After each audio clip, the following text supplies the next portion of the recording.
మంచి ఆరోగ్యం ఆయుష్యం క్షేమాన్ని ఆయన ఏ కాలంలో విడనాటకుండా కాపాడండి ఆయన ఈ నెలలో పాలు తీసుకునేటప్పుడు మీరు ఇచ్చినటువంటి ఆరోగ్యాన్ని బట్టి శక్తిని బట్టి పనులను సవరించి ఇక్కడ ఆహారం మీరే నడిపించండి. అది జీవనం అవడానికి తన ప్రస్తుతంలో అన్ని కూడా ఏ ప్రాబ్లమ్స్ కూడా ఆయన రాకుండా కాపుదలని కంచని భద్రత ప్రోగ్రామించండి.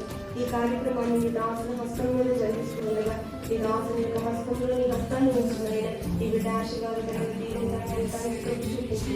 ఈ కుటుంబాలంతటినీ కూడా దీవించి ఆశీర్వదించి రక్షణ లేని వారికి రక్షణ, అయా విడుదల లేని వారికి విడుదల ప్రసాదించండి. ఈ చిన్న కుమార్తె వలన ఆ కుటుంబంలోనైనా సంతోషం ఆనందమైన నిత్యము నివసించినట్టుగా సహాయం చేయాలి.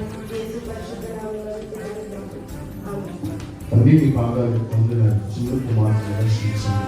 4 మాసాలుగా ఒక వర్తల జీవితకాలం పాల ద్వారా పోషించింది. ఈ రోజు ఆహారం తీసుకోవడానికి సదాపడకని స్తోత్రం ప్రభువా. తింటున్న ఆహారం దీవించండి, పరిశుద్ధపరచండి, చక్కగా జీర్ణమవును కాక, బిడ్డకి శక్తిగా మార్చబడను కాక, ప్రతి బాధితులను విడుదల పొందుకోను కాక, ప్రతి నీరసం నుంచి విడుదల పొంది నెడతండి. వీడు ఆరోగ్యవంతురాలు కదా అనేకులకు నెడతండి. ఆశీర్వాదకరంగా తల్లిదండ్రుల కుటుంబాన్ని ఆశీర్వాదకరంగా మార్చి మహిమతోని కార్యక్రమాన్ని మహిమకరంగా జరిగించిన యేసు వచ్చినటువంటి హల్లెలూయా.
మీరు ప్రార్థన చేసిన ప్రతి దానికి మీ ప్రార్థనకి జవాబు వచ్చినప్పుడు ఆయన స్తుతించండి.